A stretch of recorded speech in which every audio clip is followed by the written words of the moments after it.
Retired Garda, John O'Brien. How's it going? Thanks for joining me. Good afternoon, John. My pleasure. Okay, so you're here today. You've written a book on the subject, but you're here to basically lay out the case that for the atrocious Dublin Monaghan bombings, the UVF, the people who carried it out, could not, in fact, have acted alone. Thank you, John. Well, I joined the Garda Síochána way back in 1968, if anybody remembers back that far. So my career in the Guards literally mirrored the period of the Troubles and then some more. Yeah, so like a lot of the things that we're talking about today, I was actually stationed in Dublin at that time, and subsequently I was in the border in other places.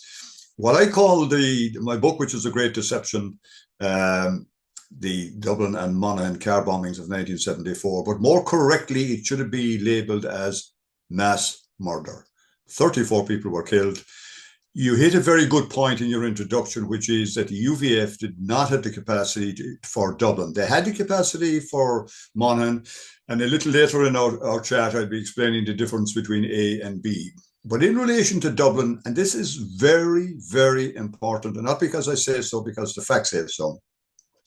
What I've said after, I've been researching this in one shape or another, I guess, for about 20 years. Now, I've written many other books about the Guards, but every book I've written up to the last one had a chapter on the Dublin and Monaghan bombings. But anyway, to cut to the chase, the UVF acting alone, which is very important, did not possess the technical, the operational, or the organisational capacity to execute the Dublin car bombings of May 17, 1974. And I just very quickly say the argument is not based on speculation, but on four key things. A layered accumulation of forensic findings, which has to do with the type of bomb used, expert military testimony, which I'll be sharing with you in a little while, comparisons with the UVF's historical bombing record, and the last one, and again, very important, an analysis of the sophisticated planning required for the Dublin operation. They are the four key things on which the premise is based, and there is absolute evidence to support that contention. And I look forward to getting into that with you, John, as we move down through the story. Something we'll come back to again and again, and it stands out for me as being one of the most convincing points, is that the UVF before and after never had a bombing that was as, we'll say, successful. They meant to kill a lot of civilians, and they did. So I guess that makes it successful from that point of view. But they never had a bombing that was, for lack of a better term, as good, again, like as well carried out and as professional. And John, one of our key witnesses, George Stiles, Lieutenant Colonel George Stiles, in some detail, which we will hear in a little while, actually underlines that point, because he was in Belfast in 1969 to 1972, and he's followed by another British Lieutenant Colonel, also operating the explosive field, Lieutenant Colonel Nigel Wilde. So we would be looking specifically at their quotes in relation to that. So that's the basic thing, but maybe I should just share briefly with our listeners, John, what happened precisely by way of the bombing explosions. Like we can look at the logistical issues. 17th of May 1974, it was a Friday. In Dublin, it was a bright, sunny day. Coming up on 5:30, there was a bus strike in Dublin. People were endeavouring to get out of the city, as you would want to do on a Friday evening, get home and do their things. And at 28 minutes past 5, a car bomb exploded in Parnell Street, followed very shortly after that at 5:30 in Talbot Street in Dublin. And then 2 minutes later, South Leinster Street in Dublin. And then it finally, about an hour later, a different type of car bomb exploded in Monaghan. So that's basically what happened. 34 people were murdered on that day. 10 of those were killed in Parnell Street. 15 were killed in Talbot Street. 2 unfortunate women were killed in South Leinster Street. That's all in Dublin. And 7 were killed in Monaghan, and it was over something in the region of 300 injured in that explosion. Now, there's a wider context, John, but I take your lead on that. Absolutely. I think I think a good place to start might be like some of the personal stories that you know of members of Garda Síochána who are kind of, I guess, unfortunate enough to be on duty that day. Yes, indeed. And I was involved in an oral history project way back in 2024, which was a lead into the anniversary of the bombings. And I interviewed a number of colleagues who were working on that day.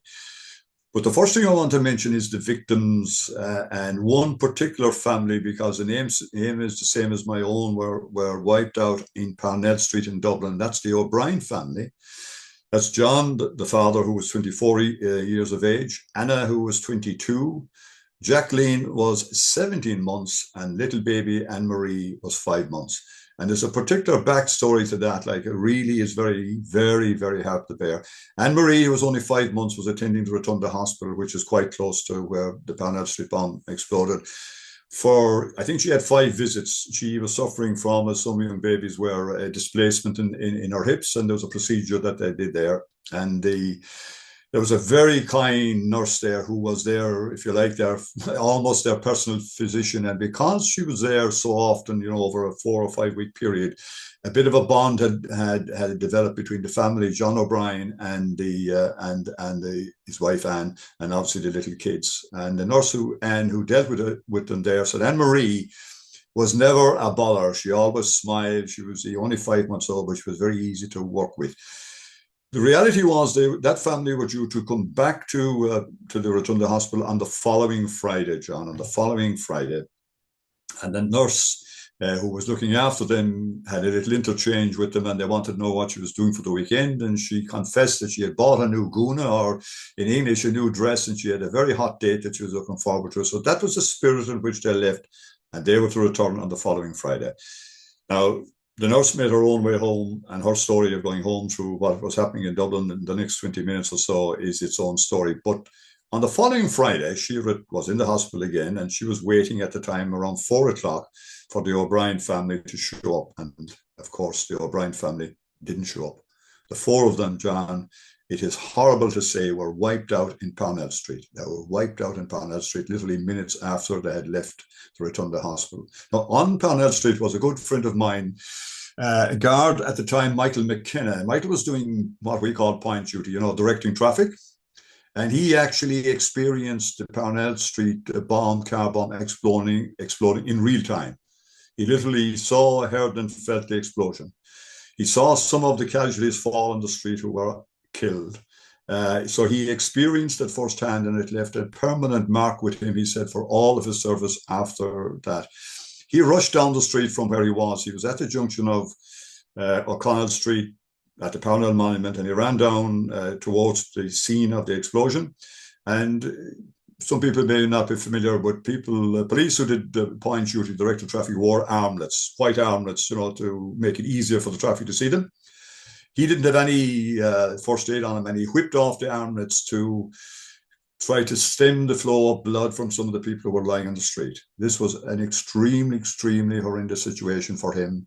And again, and by the way, there was no counselling in those days either. But the other person I want to share the story with as well for Parnell Street is a colleague called John Mulligan. John was at home in Swords, which is north of the airport in Dublin. He heard the bombing, and he went into his station, which is the Bridewell in Dublin. So he drove in. He did like a good guard, a good police officer should have done. He went in to help, and he was sent to the Richmond Hospital to help with the casualties there. And he describes what he saw there, and bodies lying on the floor, some of them already dead, and so on. And he facilitated bringing some of the deceased down to the city morgue. Now, and I'm going to skip the details, John, on it, because it's better left to the imagination than in the telling. And his wife says that he wasn't the same for something like a couple of months afterwards, because he was right in the middle of something. In Talbot Street, another colleague of mine, Matt Givens, again in the same oral history project that I did, gave a first-hand account. And by the way, 15 people were killed in Talbot Street, 15. Matt was walking down Talbot Street from O'Connell Street. And O'Connell Street, for those that don't know, which is the main street, is at right angles to Talbot Street. So you're walking down the leg of the T, if you like. And he spoke to his colleague in front of Guiney's shop on Talbot Street. And that's where the car bomb exploded a very short time later. And he persuaded a colleague to come with him. They were going for the tea, as they would say in Ireland. And it was break time. And they got down to the end of the street when the bomb exploded, when the car bomb exploded. They ran back up, and he describes the scene that he found there. Just share one quick memory that he shared with me, and there's much more that he shared, but just this one. There was an old lady lying on the ground near Morden's Hotel, and it was obvious that one of her legs was very seriously injured. And she says, "Ah, no, Gard, no, no, no, don't bother with me. Go to the other people that are seriously injured. I'm all right." And he then also went to Jervis Street Hospital, another Central City hospital at that time. And again, he was there with the same kind of scene that was described by Michael McKenna and John Mulligan in terms of what they saw on fire. Now, I don't have any colleague that spoke in South Leinster Street, but I know the two unfortunate women were killed there. In Monaghan, 7 people were killed in Monaghan. Joe Sullivan, another colleague, again in the same Moral History Project, gave his account of the story. And it's a very heart-moving story because Joe was a country guard, later a superintendent, and he was outside the town of Monaghan when he heard the bang, the actual explosion. And then for anyone who has been near it, they will understand the sound. If you haven't, it's a horrendous sound. He got back into Monaghan and he found that on North Road in Monaghan, just in front of Greason's pub, was a scene of utter devastation. There had been a wooden building quite close there on the street. That was in smithereens. The front of Greason's pub was demolished.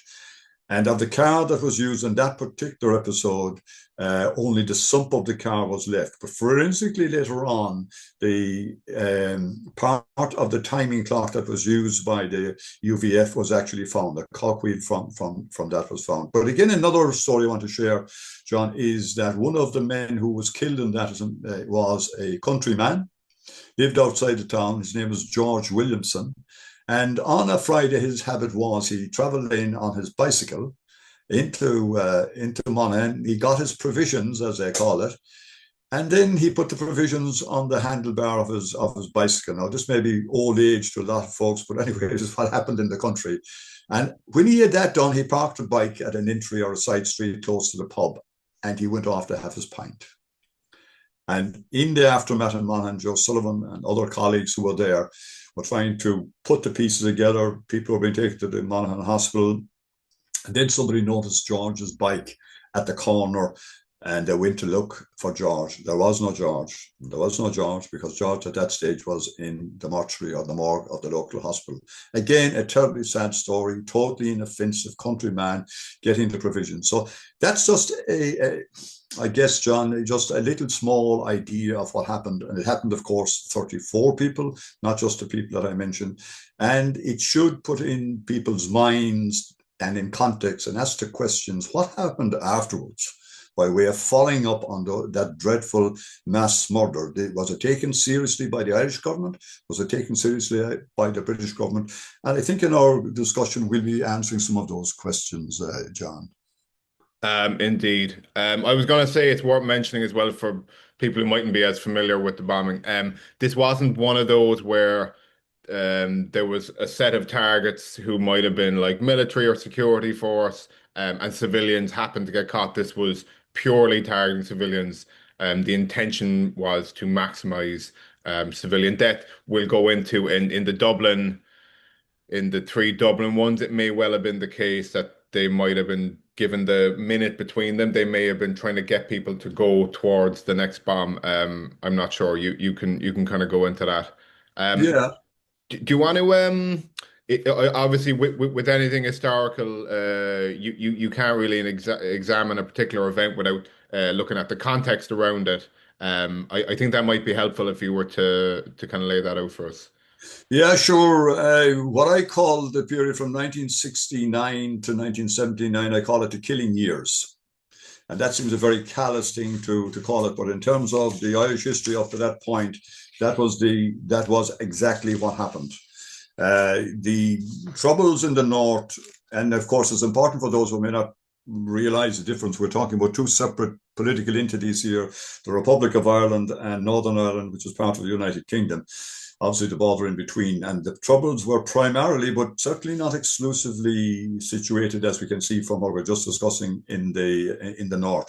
The killing years, it started in 1969. I think 20 people were killed in 69 as a result of the troubles, 25 in 1970, 180 in 1971, and that's the year that internment without trial was introduced in Northern Ireland. And in 1972, which was the highest total of that decade, and the worst decade it was, 480 people were killed. 480, and that included the 14 people that were murdered in Derry and that Sunday afternoon. And the process continued on, and of course, 1974 that we're talking about now, 310 were murdered that particular year. 1976, the British ambassador was murdered in Dublin. A guard was murdered in Port or Port Arlington in the middle of the country. And the actual death toll began to decline, but in 1979, Lord Mountbatten, who had a holiday home down in Sligo, he was murdered by himself, and members of his family were murdered on a boat. I think the Shadow 5. It was just out of the bay where it was in Classiebawn, and one of the killers was arrested by an unarmed uniformed guard about 40 miles from the scene before the crime had actually happened, which is quite a remarkable feat, because the bomber, who was subsequently convicted and spent a lot of time in jail because of the killing, was taken by an unarmed guard on the side of the road about 40 miles away doing a routine checkpoint. Also 1979 was the year, of course, of the killing of the 18 soldiers in Warren Point. Again, the single biggest military loss in Northern Ireland during the Troubles. So that's why I call it the killing years, John. The crisis, of course, was, and I don't want to go into too much detail to overshadow the main story, but the first guard to be murdered in the Republic since the Second World War was a guard, Richard Fallon, who was murdered during a bank raid in Dublin. And two government ministers were fired eventually out of allegations regarding a plot to import arms into the country to go to the north. So there was a tough political situation as well at the time. I'm just going to kind of fast forward maybe to enough for the point of view of missing out on things. In 1973, at this stage, a lot of provisional IRA and other subversives were being captured in the south and were being sent to prison. Not often realized, because often our northern brethren think that they were the only place impacted by what was happening. But in the latter end of 1975, or 73, I beg your pardon, there was a helicopter escape from Mountjoy prison. 3 escaped, and I think you might be familiar with that story for other reasons. The 11th of March in 74, Senator Billy Fox, Fine Gael senator, was murdered on the border. And of course, 74 was also the Dublin Monaghan bombings. And 74, 19 provisional IRA prisoners escaped from Portlaoise, and I think you would be familiar with that one as well, John. And in 1975, again in the north, there was the Miami Chauvin massacre, and that, of course, had all the elements of collusion that we came to expect. In 1976, and I kind of stopped my chronology there, John, is there was a battering ram attempt to escape for prisoners to escape from Portlaoise, which was foiled. Garda Michael Clarkin was murdered in a provisional IRA booby trap explosion in Port Arlington. And at that time, the context was the Dublin government, which at that stage was a Fine Gael and Labour coalition, were passing new emergency legislation in the Dáil, the Criminal Law Jurisdiction Act and Emergency Powers Act. And this was seen as a protest, right or wrong, from that. By the way, again in July of 78, there was or 76, I beg your pardon, there was an escape from the Special Criminal Court in Dublin using explosives.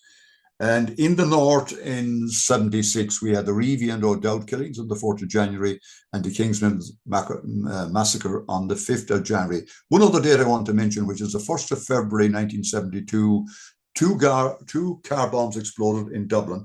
And again, there was a particular context for this.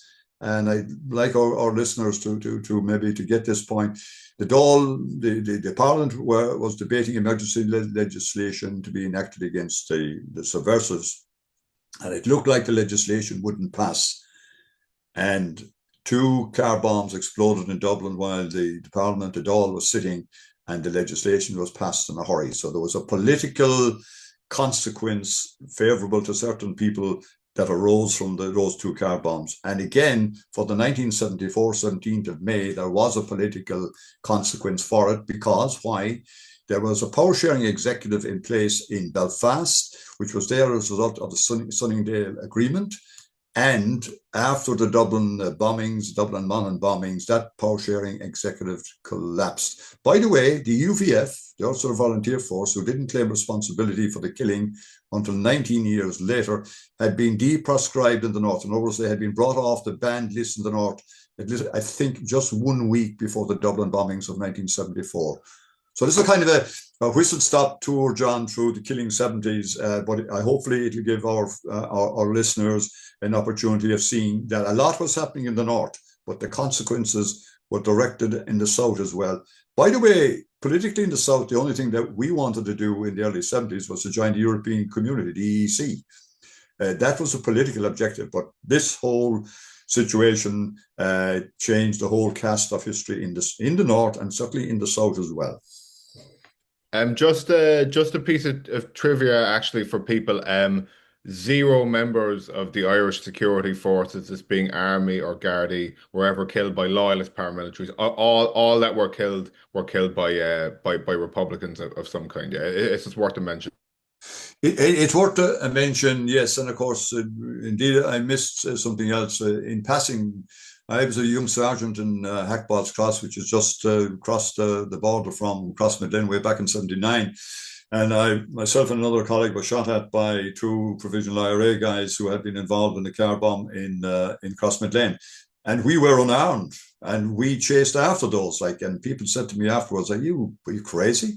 But it is almost instinctively what you did, John. So yes, it was not an easy place because we didn't have good, what would be normally called SOPs, standard operating procedures. And by the same token, the Provisional IRA had an General Army Order number 8, which said they weren't to engage with the security forces in the south. That was honoured in the breach as well, subsequently in subsequent years as well on a couple of occasions. Okay, yeah, but back to the actual bombing. So, do you want to tell us about the few car bombs that the UVF did in the Republic in the lead up to this? Yeah, I can just give an example of that, John. They did very little. I think the total would be something around 6. I'm just looking at something to just remind myself of it. I'm looking at a little chart that has them on it, John. Is the 1st of the 12th, the 1st of December 1972. That's the one where the Dáil was debating the emergency powers, Eden Key and Sackville Place and Double and 2 killed. Now, I'm not at all sure from looking at the details of that was carried out solely by the UVF, and I'm not going to go to the details because we'll just simply detract from the story that we're on. Again, in December of '72, the UVF were certainly involved in a car bomb in Belturbet. I think the one in Clones failed to, and in Clones as well. And there was a parcel bomb in Pettigo, existing from a car bomb. On January of '73, there was a car bomb in the afternoon, All Blacks rugby match in Dublin, then on the 17th of March '73, Clockfin in Castlefin, and the bomber was certainly UVF, and UDR, also the Defence Regiment, was killed by his own bomb. The 3 bombs that we mentioned were the 1974, May '74. Subsequently, on the 19th of December of 1975, it's usually referred to as the Kay's Tavern bombing in Dundalk. And the last one that I have on my list is the 7th of March 1976 in Castleblaney, and the car had been stolen in Belfast. Now, there were other bomb explosions, not very many, going back to, I think, 1968 possibly.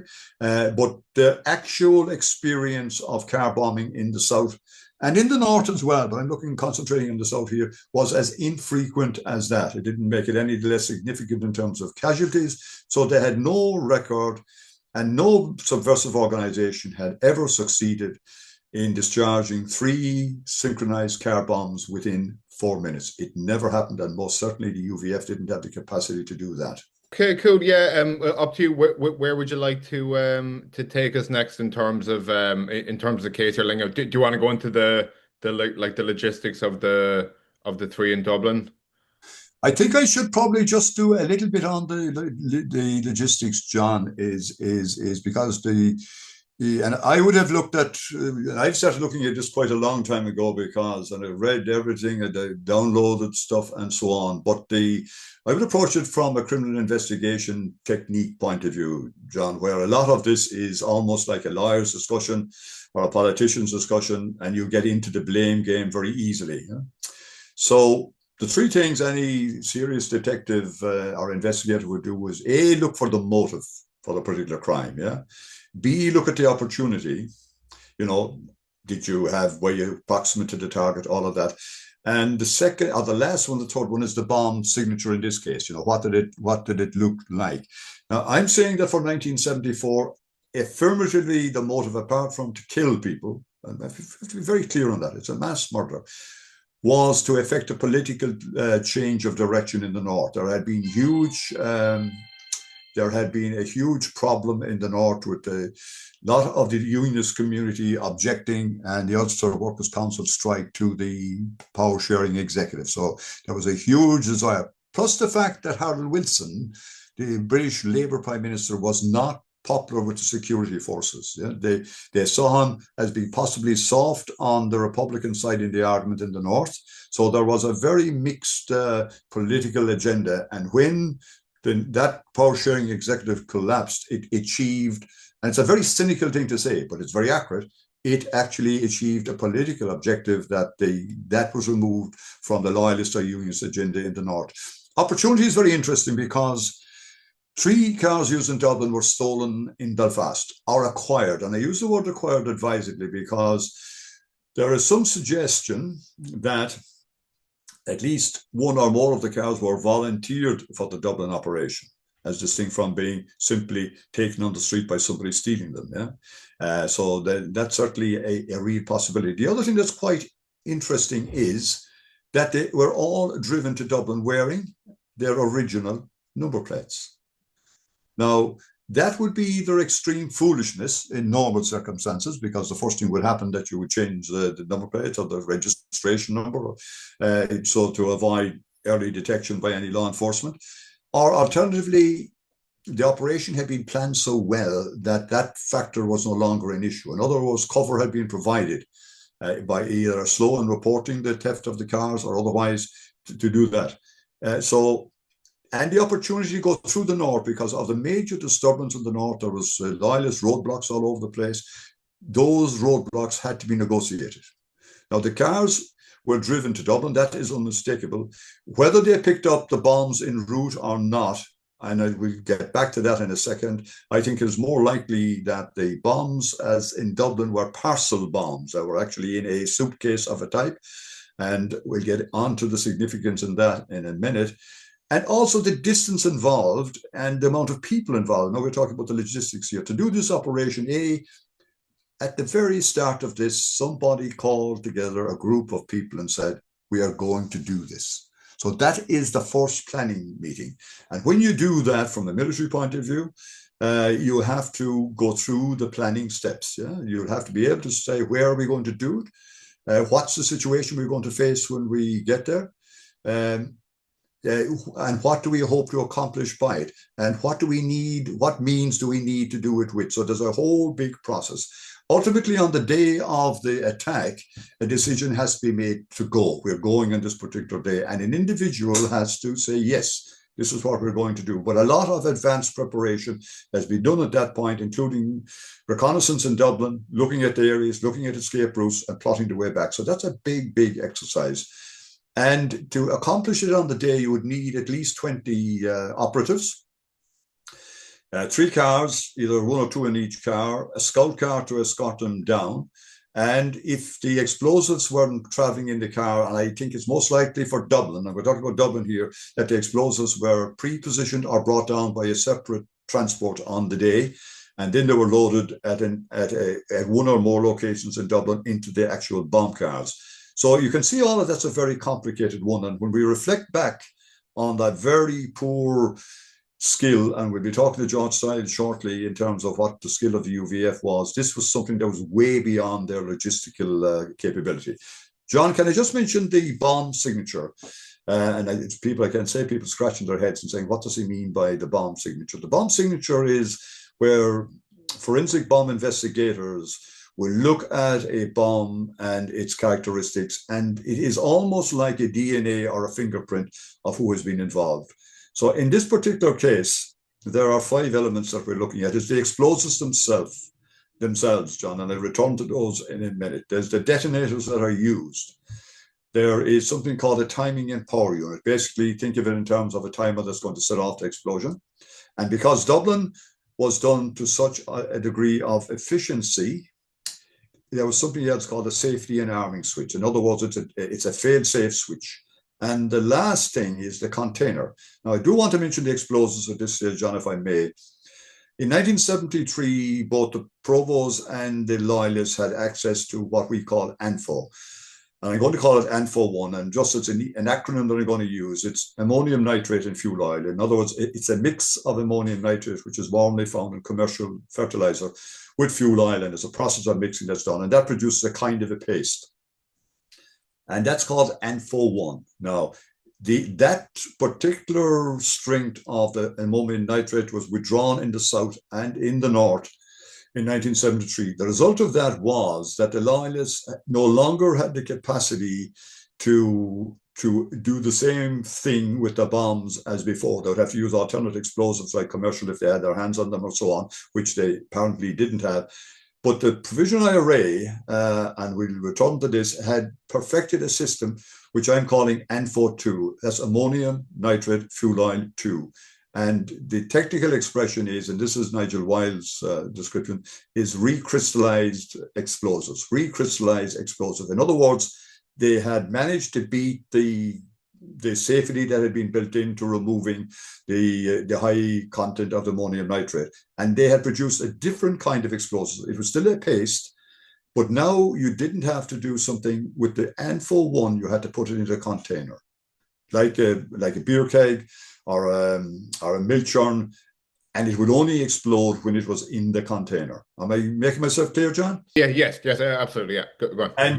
But the new explosive ANFO2, which is the new recrystallized explosive, you could put that in a container, a box, a crate, a bag, and you didn't have to go to the cumbersome job of having the boot of your car, a metal churn or a metal container rattling around. So that's a very significant difference. And why is it different?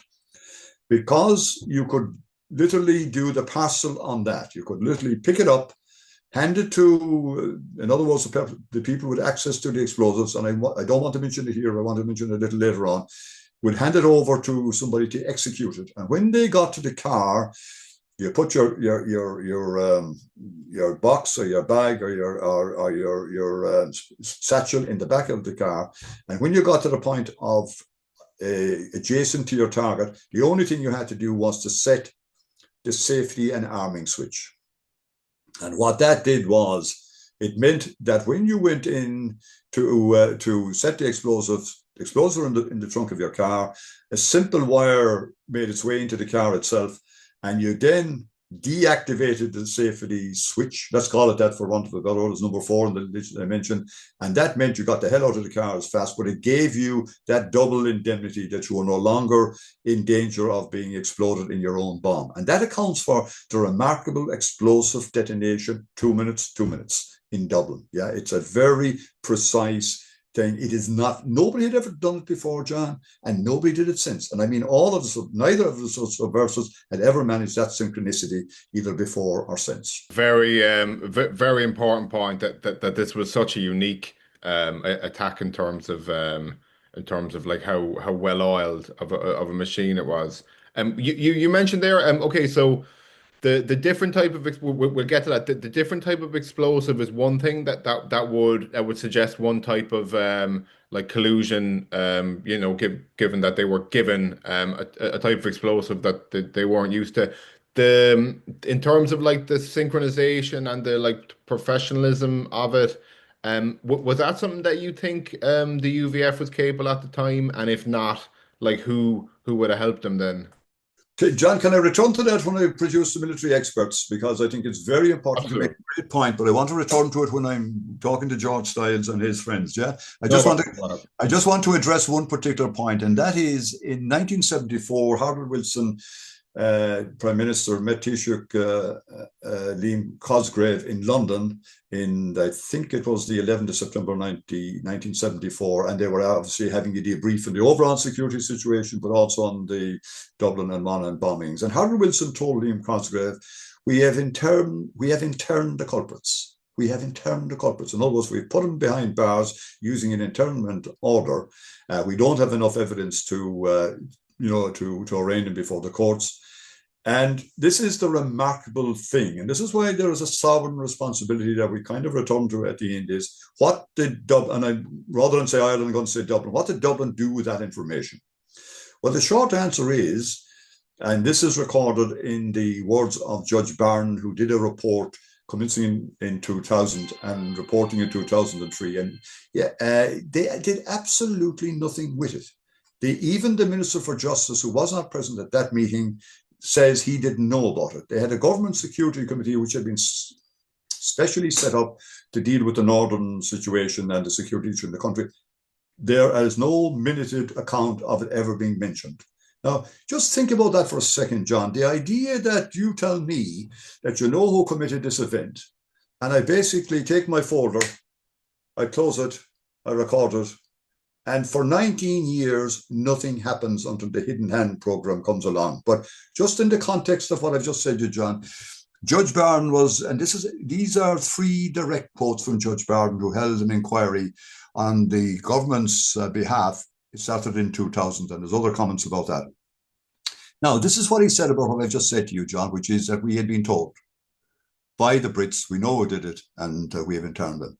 This is what the judge said. Notwithstanding the information supplied in the course of these meetings, there appears to have been no follow-through by any of those who became aware of it. Nothing was apparently raised at the meeting.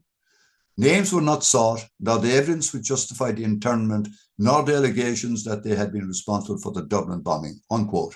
Second quote, following the meetings, there is no evidence that the information was passed either to the Minister for Justice or any of his officials, or indeed to the Garda Commissioner or any other Garda officer. Certainly, Patrick Cooney, the then Minister for Justice, was never made aware of it, nor is there any record of such information being passed to the Garda Síochána, unquote. And the last quote, which is the most damning one of the lot, in my view, the absence of apparent interest in those interned and in whatever evidence there was which indicated that some of them were involved in the Dublin bombing strongly suggests that the Irish government made no efforts to assist the investigations into the Dublin and Monaghan bombings at a political level. It is also surprising that they did not convey this information to Garda Síochána. Now, John, there's a bit of digestion involved in that, but this is what a retired Supreme Court judge in Dublin said about the government's inaction arising from the Dublin bombings. Liam Cosgrave, who was a Taoiseach, did not cooperate with the Hidden Hand documentary, which we'll get onto in a second, nor did he appear at the inquiries that were launched in Dublin then subsequently in 2000. But that's kind of running ahead of myself. But John, I hope that's very clear. And I had no idea of that. And I've been looking at this thing for quite a few years and talking to people and so on. But the most critical thing about this is the government itself and the subsequent inquiries, and in the anniversary of coming up to the 50th, nobody from any government party, or any party for that matter, mentioned those 3 quotations from Judge Brien, which I consider remarkable. And I leave it to people themselves to decide why it was left just simply lie there. Well, yeah, it's quite extraordinary. You see, and and I'm looking at this now, John, as an investigator, yeah, and it's like take it to everyday terms of a crime being committed, and somebody says we know who did it, and then I just simply walked away. I mean, that it's as drastic as that.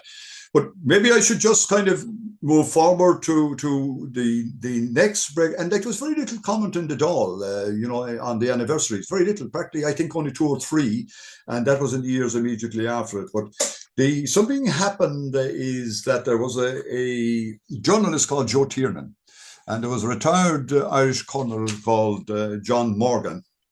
And they both had a tremendous interest. But Joe Tiernan in particular, because of his journalistic background, he did a tremendous amount of research, and between them, they convinced the Yorkshire Television to do a documentary in the Dublin and Monaghan bombings, and they broadcast that I think in July of 1993, and it was only after that did the UVF claim responsibility. But the job of work that was done on that from a researching point of view, and I really appreciate it was done, was absolutely tremendous. I mean, they got George Stiles, who's the explosive expert. They got politicians. They got the Secretary of State for Northern Ireland at the time, Merlin Rees, and a whole other thing. And they put together an incredibly important documentary.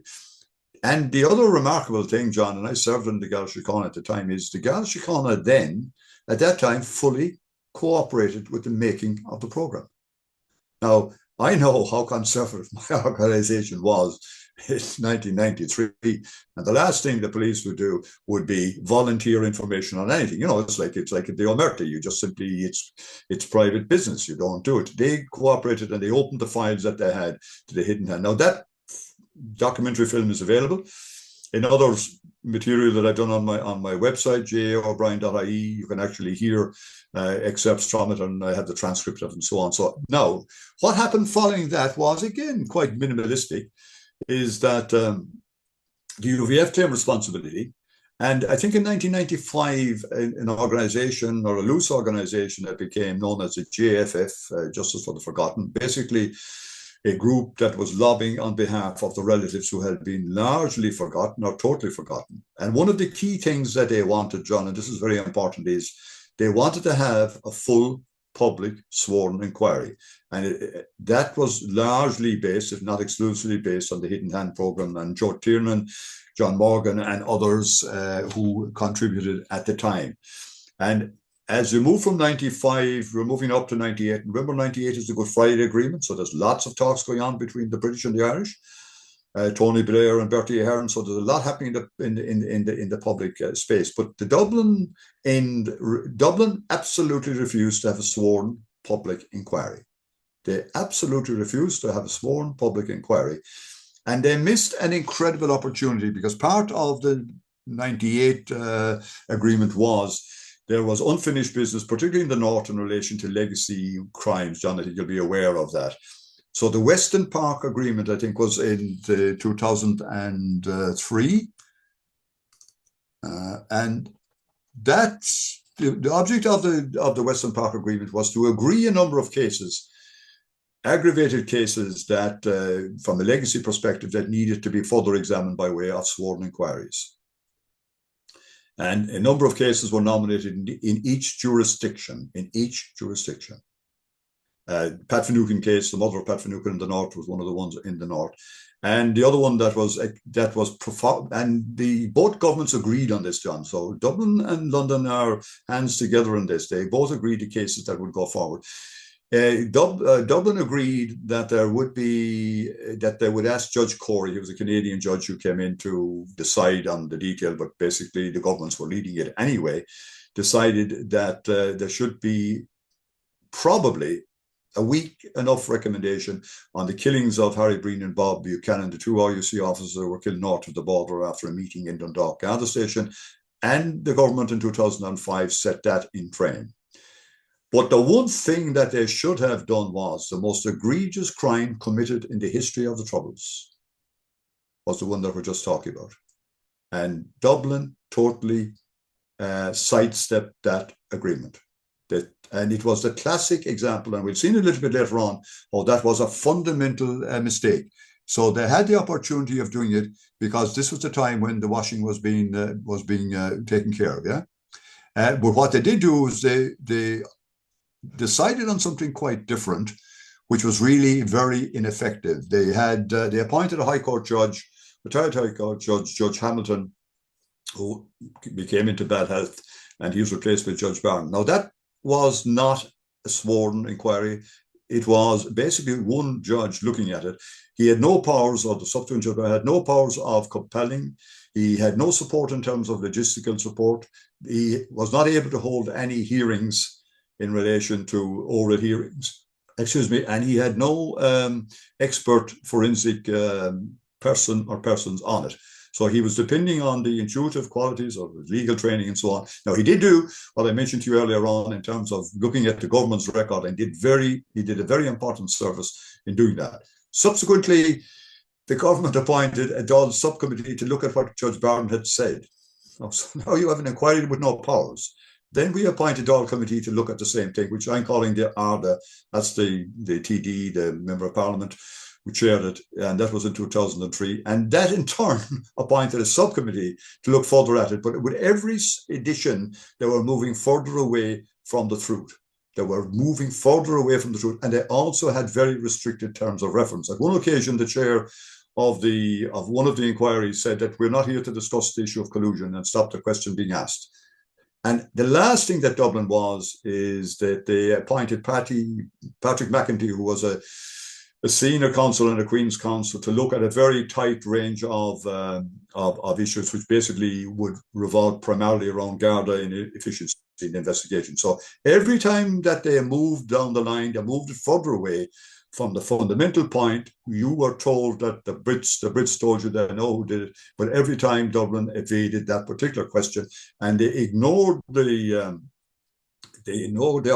wonderful opportunity of Western Park, where they could easily have got it included in that. And then you would have a situation where Dublin was exercising its sovereign responsibility to vindicate the civil rights and the human rights of the people who were murdered on that day. And one last final thing before we move away from this is that Garda Dáil Committee invited the Secretary of State from Northern Ireland, Paul Murphy at the time, to come and give evidence or share views with the committee.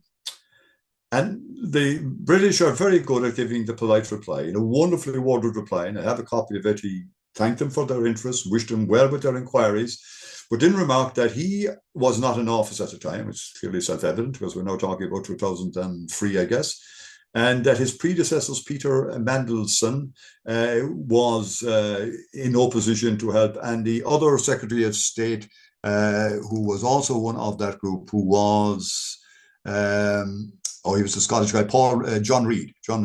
So none of those would help. He wished him very well. He did say that they had looked at an enormous amount of evidence, and they had gone through thousands of files, but they actually hadn't found anything that they could deem as being relevant. Now, in essence, what was happening there, and has happened since, is they were being asked to wash their own linen, and so it was not surprising that they couldn't find anything to be found on. So that's kind of the history of the inquiries bit, and that's where it wound up with a zero-sum goal. So that ended the inquiry phase at that stage, but almost immediately after that, but I'll get to that afterwards, John, because I want to go back to, if I may, to the military experts, because I think that's kind of key to the central thesis. The political is a strand, and we'll return to it in a little while. As I mentioned at the outset, the expert military opinion on the Dublin bombings is extraordinarily important, and it goes to the template that I discovered in terms of motive, opportunity, and means. In particular, it relates to the bomb signature. And the bomb signature I described earlier has 5 elements. The explosives, and I rely primarily on Styles and Wilde for that information. But Commandant Patrick Traers of the Irish military would be of a similar opinion. Detonators involved, timing and power units, in the trade referred to as TPUs, safety and arming switches, and then the container to contain the explosives. So 3 military experts who were all serving at the time. I think that's very important, that we're not talking about some people who are divorced from it, and we're talking about 1974. So it's in one's mind has to isolate that year. Lieutenant Colonel George Styles, who was awarded a George Cross by the British for his service in Northern Ireland. His biography is, the title of it is Bombs Have No Pity. So this man understood very well. Now, he's on a different perspective to our nationalist view, or my nationalist view, but his words are very important. Paddy Traers was operating on the Irish side and was well familiar with the bomb situation along the border, and Nigel Wilde was also a lieutenant colonel in the ordnance aspect of the British Army, the Royal Army Ordnance Corps. Now, in the course of the interview with Hidden Hand, George Styles, and we have both the transcript, we have the video and the audio of this interview, and he's being asked about his opinion of the expertise of the UVF. And this is what he said: to put one bomb on wheels together, you have to have a fair amount of training and expertise. To get 3 to go off all at the same time, you've got to have some pretty good technicians organizing the timing mechanisms, for instance. The organization of getting 3 cars into the center of the city, all going off roughly at the same time, that smacks of some pretty good administrative ability And whatever organization, therefore, that was behind this outrage, you could say they were not low down on the learning curve, they were high up on it. And then he's asked the next question, which is kind of a logical follow-on. And he says, I have no high regard for their skills, referring to the UVF in 1974. I don't think they were at a level that would equate to that sort of techniques that were used here in Dublin. Next question. What about the loyalist history of synchronized car bombing? And at that stage, he actually laughs. I don't think there was one. In my view, they had not done that sort of thing. That, as I say, it was outside their field of technology, unquote. Next quotation. He was asked, could this be a covert military operation by UK armed forces, but added, in my view, which is based on experience of such operations, that is extremely unlikely. And then the follow-up question to that by the interviewer was, but did such operations mean that the British Army covertly detonated their own bombs? The question, which is worth repeating, did such operations mean that the British Army covertly detonated their own bombs? And his answer was, I don't think without breaking the Official Secrets Act or getting somebody to break it, you're ever going to get any information about every operation that goes on covertly, whether it involves setting a bomb off or whether it doesn't.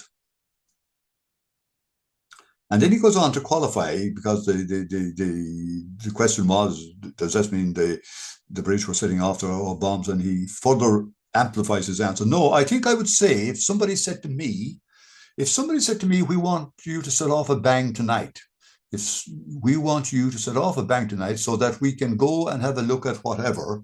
And because the bang would be allied to an IRA explosion and therefore wouldn't be other than a normal occurrence, it would be unthinkable to an operation such as that to use other than captured IRA materials.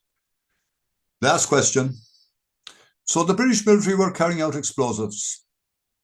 Quote, well, there could have been no reason why they shouldn't, if that was a way of getting information, unquote. Now, this is the man who got a George Cross for his service dealing with explosives in Belfast. Top man on the pyramid at that particular stage in he left in 1972, but he's talking about what happened then.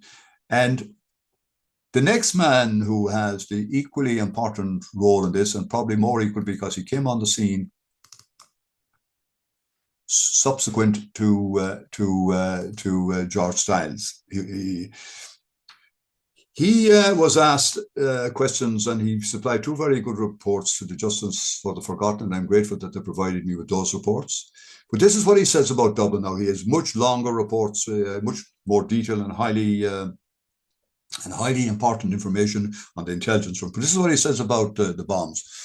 And he says, the videos provide photographic evidence of almost certain use of ANFO. Now, in this case, I'm calling that ANFO 2 in all of the 3 Dublin bombs. There is no new evidence to change my view that the Monaghan bomb comprised of a homemade low explosive contained in a beer keg. And that's what I'm calling ANFO 1. There are 2 main potential sources of ANFO. One is high content ammonium nitrate fertilizer prills mixed with fuel oil, and 2, recrystallized ANFO obtained from confiscated stocks. It is difficult from the evidence available to be absolutely certain, but in my view, the presence of what appears to be clumps of ANFO at the site of all 3 Dublin bombs would indicate that the use of recrystallized ANFO. This in turn would suggest that the source was confiscated stocks. Now, he says elsewhere in his report that at that particular time in Northern Ireland, they were seizing 1,000 pounds of this new highly crystallized ANFO in Belfast, and roughly the same amount in each of the other 2 brigade areas in Northern Ireland. And he said, and this is incredibly important, and because for the obvious reasons, we kept no records of the seizures and we kept no records of the disposition.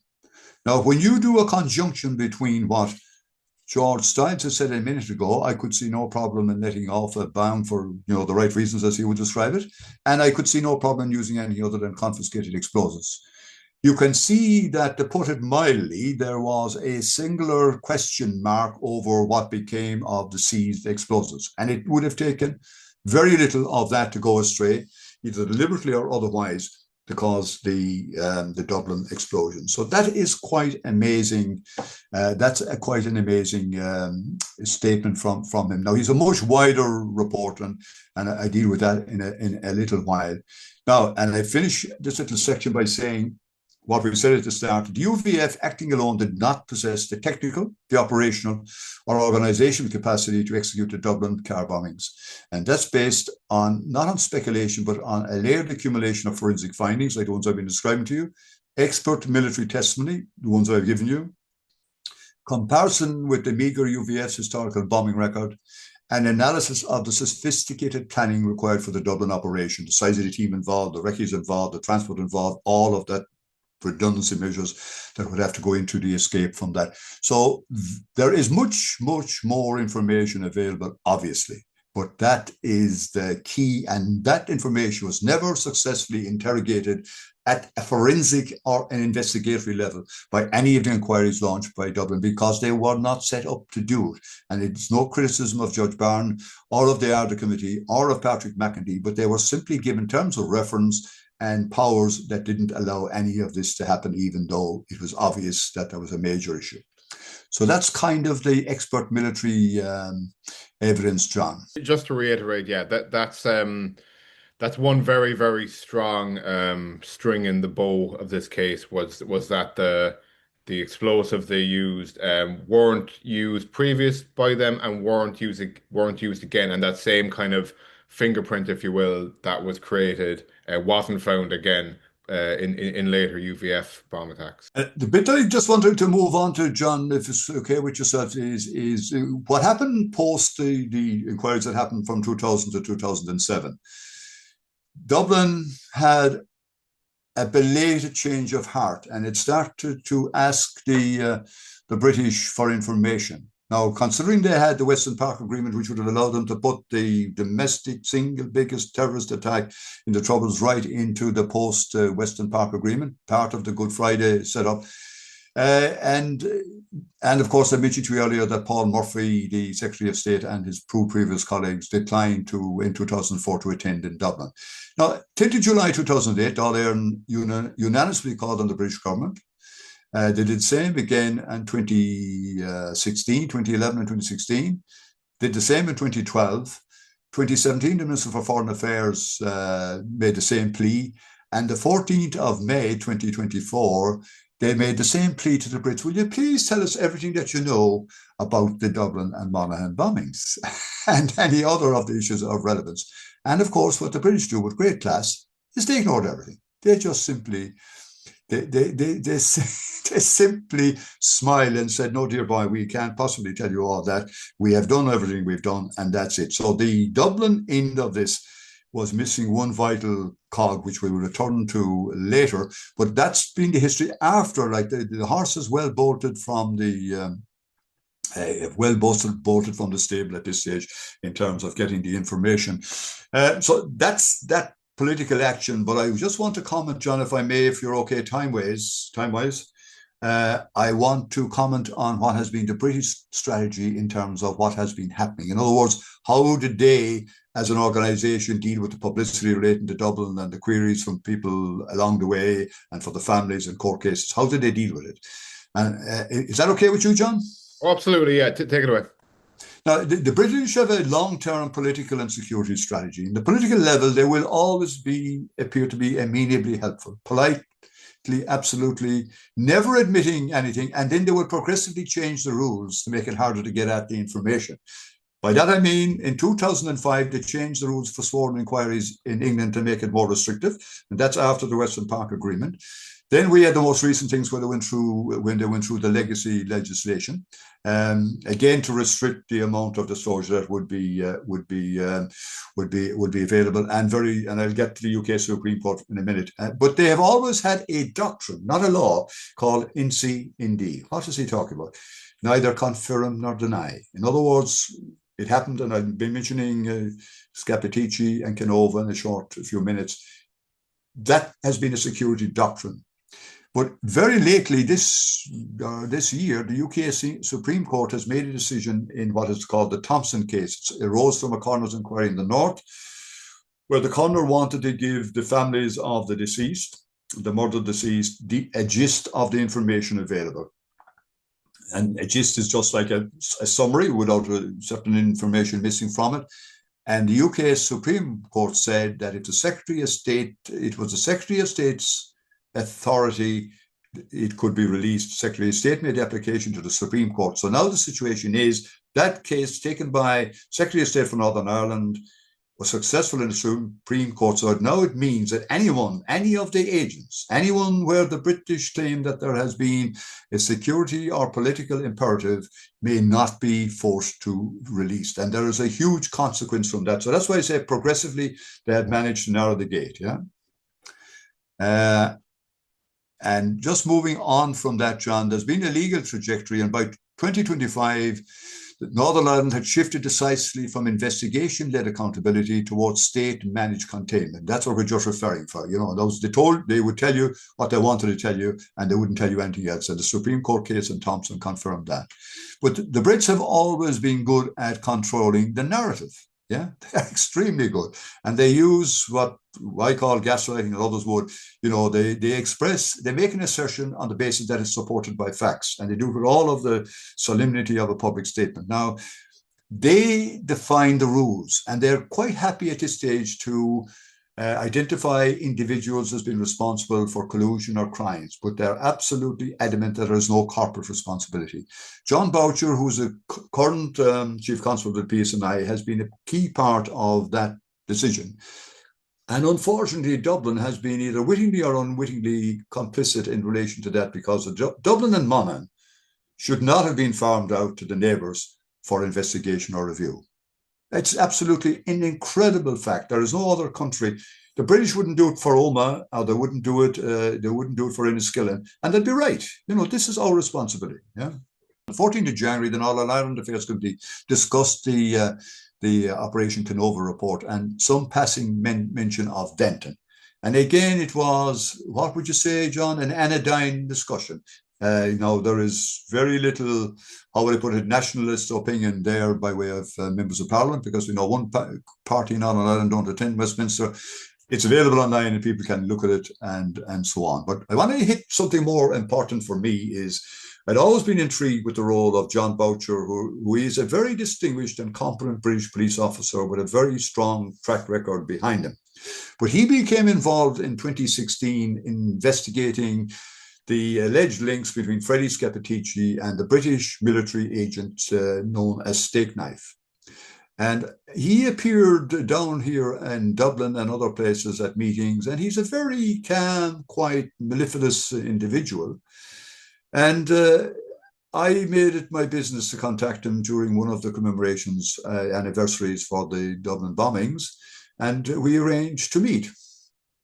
And again, his manners were impeccable. We met and we discussed, and I put to him directly the following. He said, look, John, it's great to meet. He says, but I believe that the UVF didn't have the capability we're speaking on. And he assured me, blind as a bat, yes, oh, we do. We have all the information on it. And then he was quietly said that, I know, by the way, this is in the book, so this is not a new disclosure in that sense. He said, no, I have the information, but I'm not the expert on it, and I'll get one of my colleagues to brief you on it. And I said, great. Now, in the meantime, he had moved on from his Kenova position. He became the acting chief constable of the PSNI. I contacted the relevant Kenova office. Many occasions, the expert never appeared. And then, lo and behold, on the 28th of October this year, and now the Operation Denton is the bit of the Northern Legacy operation that he was running, and now run by Sir Ian Livingston, former police chief in Police Scotland. There was a leak in the Belfast Telegraph newspaper, and there was also a podcast by Belfast Telegraph, and it leaked, in inverted commas, the findings of the Denton report. And one of the key findings in that was the loyalists had the capability of committing bomb explosions. Now, that isn't quite the same thing as saying they had the capability of doing the Dublin explosion, you know, so there is a difference and so on.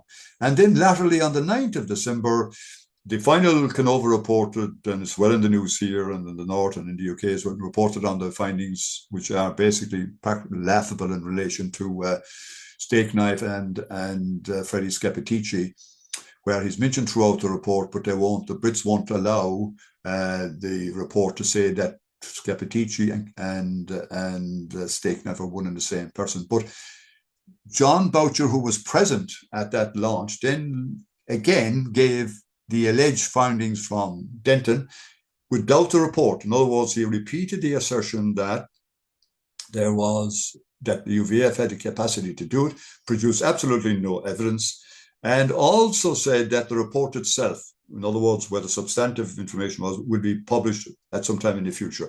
It's unlikely that it will be. But the key thing on that, and I hope I'm not losing people here, is John Boucher is an enigmatic individual, and he's a very good personal manner, but he repeatedly asserts that he has no jurisdiction in the Republic. He accepted the Dublin Monaghan mass murder, even though it was obviously, clearly, unmistakably committed in the Republic by any yardstick. And in relation to another aspect of what he was doing, he sent British police officers to retired Garda homes looking for information. He held a conference in the Cooley Peninsula in the south, looking for the same kind of cooperation from the retired guards. He was initially, as I said, the officer in overall charge of Kenova. Then he went on to Denton as part of it, and he's now the chief constable of the PSNI. And he made the same remarks that he made to me in 2003 that were alleged in the Belfast Telegraph leak, and then he made those same remarks at the Kenova launch on December the 9th without a single shred or scintilla of evidence to support them. So pardon me if I find this an absolutely mind-boggling, heart-stopping moment, where you can do that without ever possibly having any responsibility for what you're saying by making that assertion. The last thing I want to say about this, John, is the review in the north of the Dublin Monaghan bombings as part of the Denton inquiries is, they call it this, and it's very important, they call it a thematic review, not a criminal investigation. Now, I interpret that meaning is that they do a paper review. In other words, anything that has happened already, they review. Yeah, they don't do anything with the information like that I said already, in relation to the explosives and what their own officers, the British Army officers said. And Dublin had gone on with this charade for ages, obviously, and now they are in the unenviable position that the road is over as far as the Brits are concerned, and now Dublin, because of the Supreme Court decision in the UK, have nowhere to go. So what will Dublin do now? They can't appeal to the Brits to tell them everything they know, because the Brits have said, well, you know what, show's over, we moved on. So this is a very, very unsatisfactory situation, but it has major constitutional questions for Dublin in terms of what goes forward. So that's probably as much as I want to say on that, John. And can I stop you there? Just on the Kenova and Denton finding. I think this was Denton, but they named the members of the UVF that they assert did the bombing. One of them being a guy called William Frenchy Merchant. Correct. Do you have any reason to doubt like who they said did it? Well, this is typical of the gaslighting thing. They didn't name him at the inquiry. He was named in the gaslighting leak that was made to the Belfast Telegraph. He was not named in the inquiry. Okay, how did his name get out? So then? Because his name is actually in documents going back for 30 years. so like his name, the loyalist lobby, which obviously there are some still there, and this is regrettable. His family went to court to ensure that his good name wasn't impugned, and that allowed John Boucher to go to the 9th of February when they were doing the Kenova thing to make the findings from Denton, but not the foundation which are based, which would have included Willie Marchand's name or Billy Marchand's name. Yeah. So it defies description. It absolutely defies description. But it is part of what is the gaslighting and disinformation strategy, which is they'll acknowledge, in the British strategy, we'll acknowledge some things, we'll make sure that it stays on the ground floor. And if it looks like that we're losing the game, we will then change the rules of the game so that that information can't be used anyway. So it's a very strange, it's a very strange situation. Yeah, a very, very strange situation. Does that clear that for you, John? Very good, very good. I might bring you back to the question of, okay, there's obviously there's the aspect of collusion where the explosives, by your assertion, were given to the UVF by the British Army or by some kind of intermediary that they would use. There's also the planning and the kind of synchronicity of the attack itself. Do you think they got help in terms of how to plan it and reconnaissance and all that kind of thing, or did they do that themselves and the explosives were given to them? I'm always on the verge of using an expletive to describe the capacity of the UVF at this stage. Just going to give you some information which is quite relevant. In 1974, the British Army had security primacy in the north, not the police. And we know from Nigel Wilde that the military, and from other Colonel Joe as well, that there was a particular affinity, which is not unnatural, between the military and the loyalist community, because they were natural allies against IRA. Many different people in the British employ at the time, they said they knew what the loyalists were up to. But I specifically want to say is Nigel Wilde, in part of his report that he provided, related to the intelligence and weapons intelligence function in 1972 to 77. Now, that's a big mouthful. But what he was actually saying is that there was a very sophisticated British Army intelligence gathering operation in the north from covert sources, from human intelligence, that's agents and informers, from signal intelligence, interceptions, and electronic intelligence, bugging, all of that, from technical intelligence, which relates, in this case, it would relate to the bombs. And in addition, they had military intelligence officers, MIOs, or field intelligence, non-commissioned officers, were located at various levels of the IUC and I presume special branch. So they were able to report any significant information.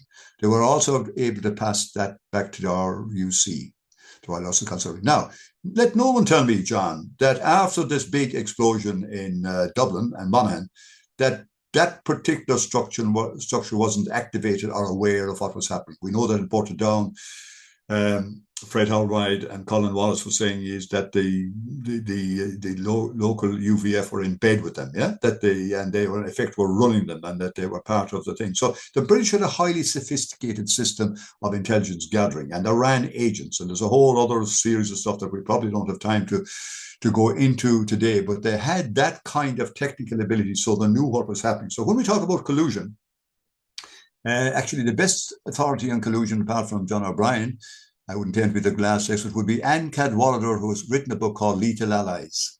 And that is an enormously forensic takedown on what is referred to as the Mother Triangle, the area of the Lenan gang and stuff and so on.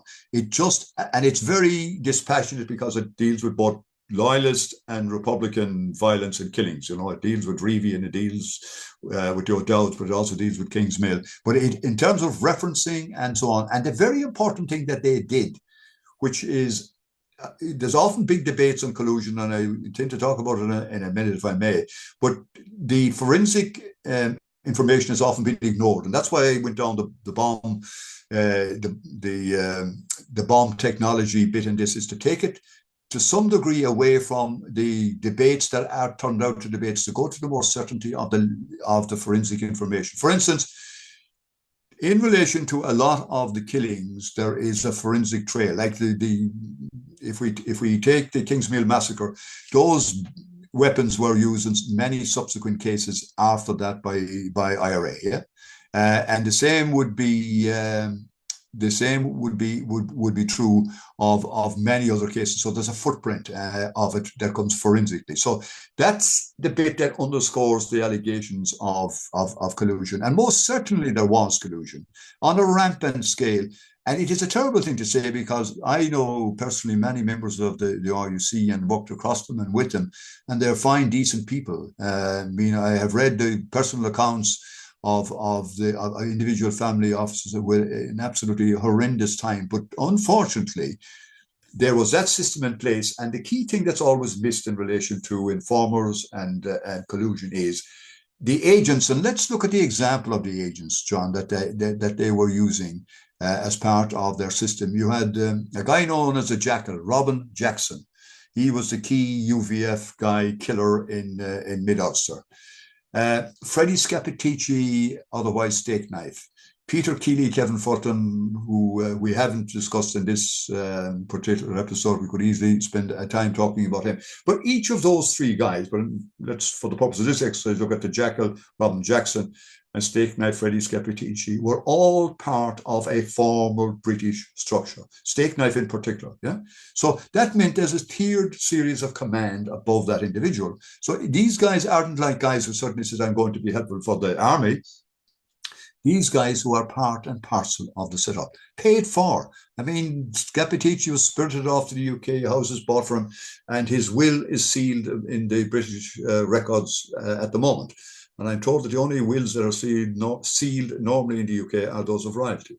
He died now, was it 2 years ago now? So like the idea of collusion being kind of a random activity undertaken without any contact with the official British organization, military organization, or intelligence organization is simply wrong. It is simply wrong. But yes, going back to the idea of the explosives being handed over, when you take the George style information for a legitimate purpose, we would only use captured IRA explosives for that purpose because that's where the blame would be, obviously, and it would allow us to do other things. It's a very, very short jump to go to that from saying because we didn't keep any records of the explosives, that we didn't keep any records of their destruction, it is a very easy thing to say, considering the terrible fermenters in the north in 1974 and 1972 and so on, that some of that was made available. Now, there's no doubt that the organizational brain, because remember there's somebody at the top of this triangle, John, who organized it, who got the people together and did it, had a military type training, who understood the logistics of it, understood the planning. And then I have no doubt that the UVF were happy gophers to do this to Dublin, to commit this mass murder in Dublin and in Monaghan. But that the organizational brain is not something that belonged with the UVF or any other terrorist organization for that matter. So that's why I feel that on the balance of probability, it's reason to draw the conclusion that there was other help available to the UVF, and that had to be either military or rogue military elements. Okay, so the actual form that this would take would be like this agent who works for the British government, British Army, security forces, like actually like meeting with these UVF men and actually and like planning it out. Yeah, the military individual, rogue or otherwise, would have come up with a plan, yeah, in response to a demand or in response to a perceived need. And then would have looked on the way of what resources do I need to do this? And what is my objective? I want to defeat the power sharing executive that's happening in Belfast, the first time since the foundation of the state, the first time that since the border was put. I want to stop this because this is not. This is against British security interests, against British. And so now I have very highly specialized equipment and information available. I take that idea. I need some assistance from some colleagues, and I formed a plan. And I discovered that it is possible to do the suitcase with the new N42 explosive. And it takes very little then to go into the next stage, which is provided to the loyalists. I mean, it is well established. The only purpose of the loyalist explosive devices, they never gave warnings, was to kill. I mean, and they're quite different from the provisional IRA on some occasions, not on others, in relation to that. So then you put together the team and you do it then as a military type operation. But of course, John, just like the foot soldiers in the First World War, you'd be very happy to send the foot soldiers into the shooting line, but you would have devised a plan that got him there, and you would have devised a plan that got him out of there. Because why?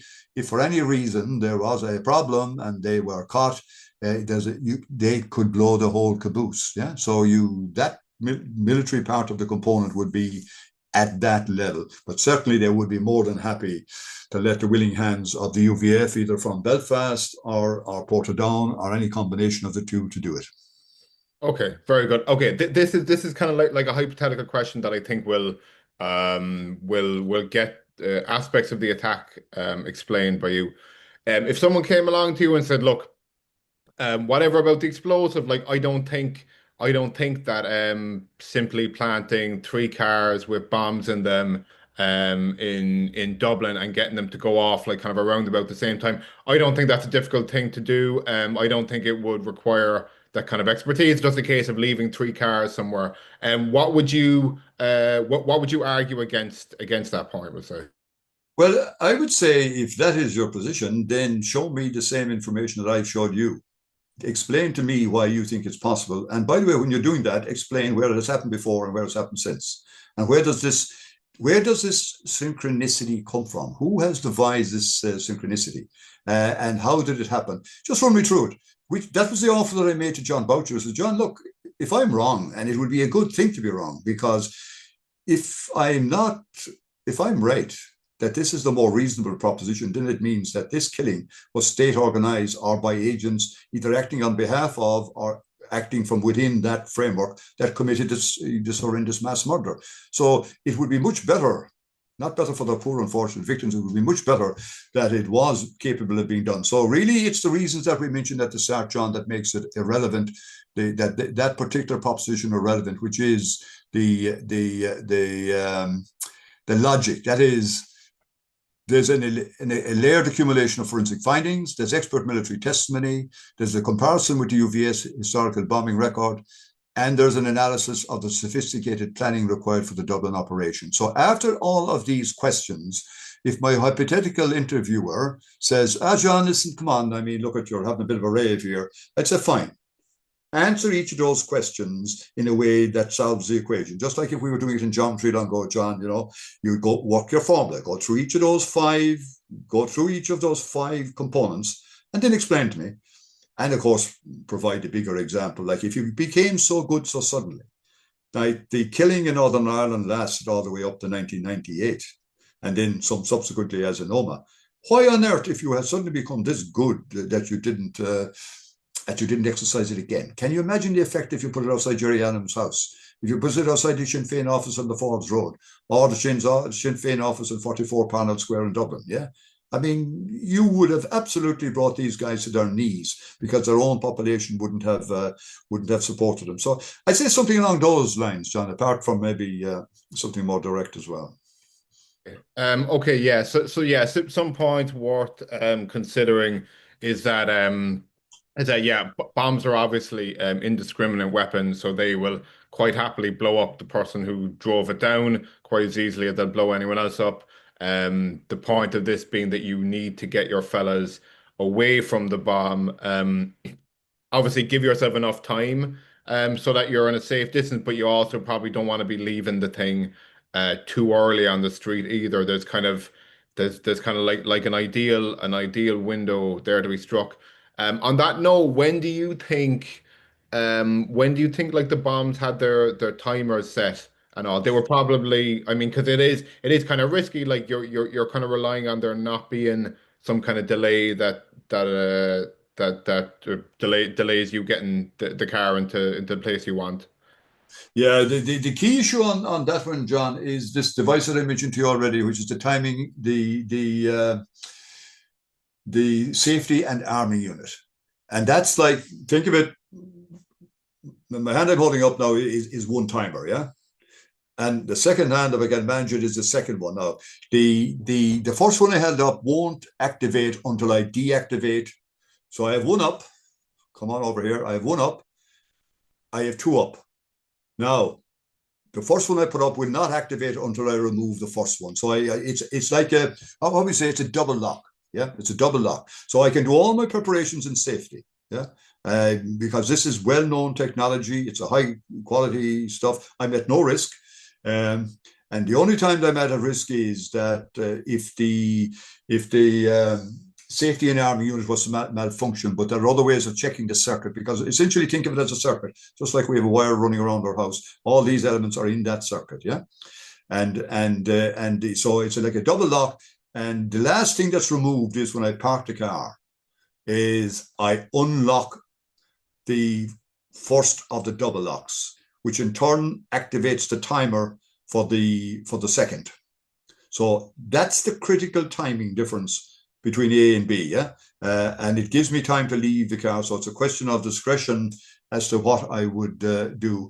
But when you look at the 4-minute window in Dublin, John, that is quite extraordinary.